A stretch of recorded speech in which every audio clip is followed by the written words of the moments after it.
Olá, estamos aqui para mais um vídeo sobre a questão da ontologia e estamos aqui seguindo as sugestões da Rosa Borges Silva, que faz o seguinte questionamento.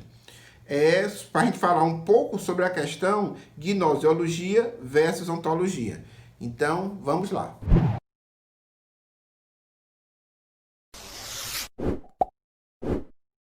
Bem, em primeiro lugar, vamos fazer uma distinção. O que é ontologia e o que é gnoseologia. Ontologia é uma disciplina, né, da filosofia que, vamos dizer assim, estuda as estruturas da própria realidade. O que é a realidade? Quais são os seus fundamentos? Né? Seria a antiga metafísica. É claro que a metafísica, a ontologia inicial, começou com, vamos dizer assim, com Aristóteles, mas vai se desenvolver muito na Idade Média. Estava vinculado a uma questão religiosa, né? Que era a própria natureza do ser seria Deus. Depois passou-se a estudar a realidade pela própria realidade. Daí o nome de ontologia. A gnoseologia é particularmente o estudo do conhecimento, da capacidade humana de conhecer o mundo. Como conhecemos o mundo? Né? Por meio de quais mecanismos? Podemos conhecer o mundo? Não podemos conhecer o mundo? Né? Então a gnoseologia está vinculada à teoria do conhecimento. Certo?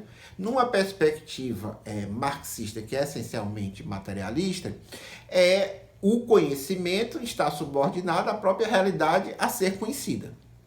Né? Então, não é o conhecimento que coloca a realidade, certo?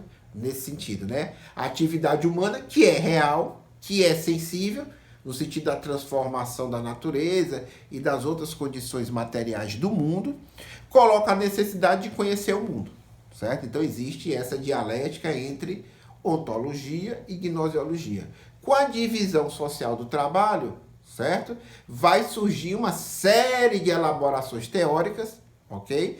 Que procuram não só ver a autonomia que existe entre ontologia e gnoseologia, mas que procura, às vezes, né, radicalmente, com as perspectivas idealistas, destacar as duas coisas, né? Como chegam até ao absurdo de dizer que a realidade não existe.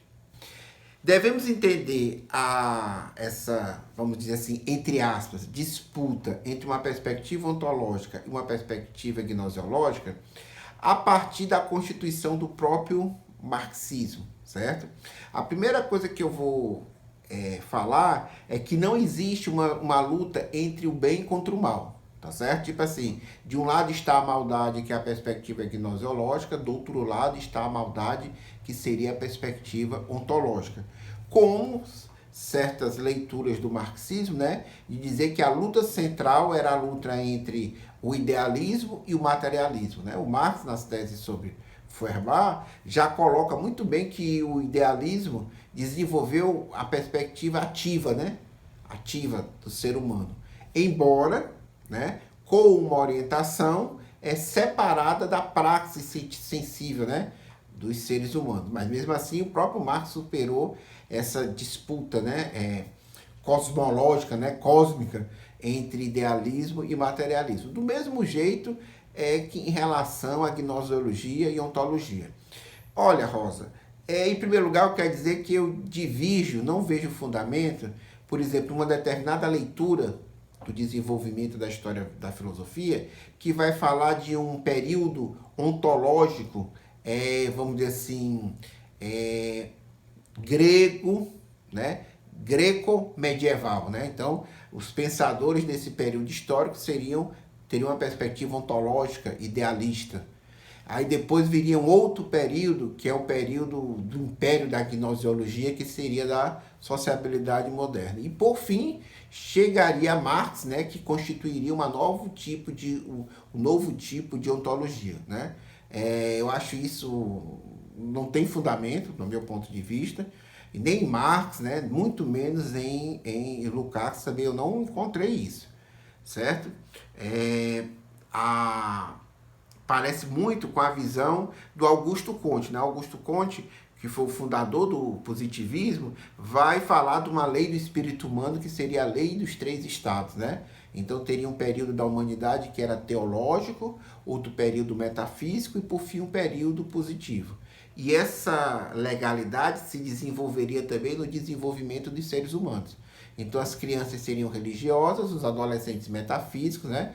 E os seres humanos mais maduros seriam, né, teriam um espírito positivo, né? Então também essa lei também não se revelou correta, né? O que nós temos essencialmente é um processo histórico de apropriação da humanidade, né, concretamente por meio de diversas formas civilizatórias, né, principalmente baseadas na exploração do homem pelo homem, que vão constituindo, né, um arcabouço, né, intelectual, certo?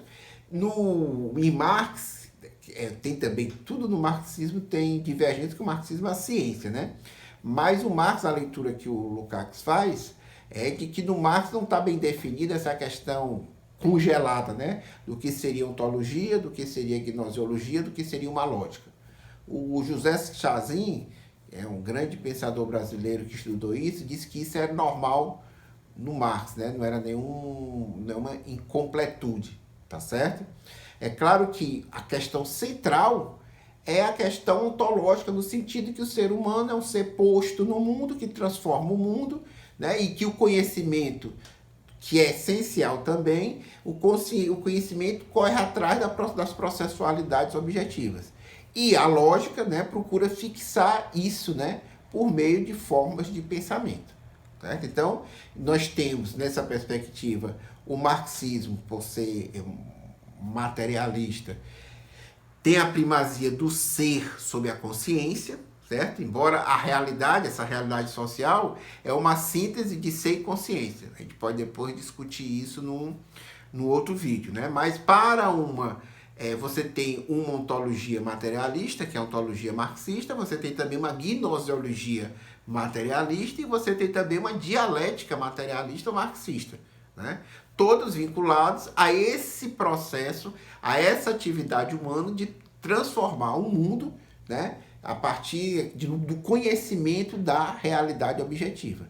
Certo? Então, é estranho ao marxismo qualquer perspectiva nesse sentido idealista de construção do conhecimento pelo sujeito, né? De uma elaboração a priori de uma metodologia, de um método, sem estar em constante intervenção com o mundo objetivo.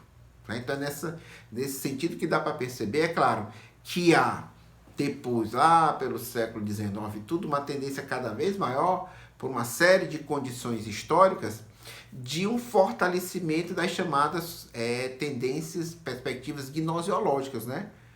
Do idealismo, principalmente idealismo subjetivo, tá certo? Que chegou aos limites, né, no chamado pós-modernismo, né, que vai questionar a própria existência da realidade ou da própria processualidade histórica, né, que vai dizer que são apenas narrativas, né, e que, do meu ponto de vista, a partir dessa perspectiva, abriu até caminho para as chamadas fake news ou das realidades alternativas. Porque se a realidade não existe objetivamente, se ela é um construto apenas do sujeito, então tanto faz dizer que estavam certos os nazistas, certo? Ou como estava certo os setores antifascistas que derrotaram os nazistas. Depende da perspectiva, depende da narrativa, e isso é objetivamente, né, um grande absurdo, certo? Então, existe no marxismo ontologia, existe gnosiologia, existe lógica, mas todo esses setores, dessas divisões, entre esses diversos momentos de intervenção e de compreensão do ser humano no mundo estão articuladas e subordinadas à praxe humana, ok? Até a próxima.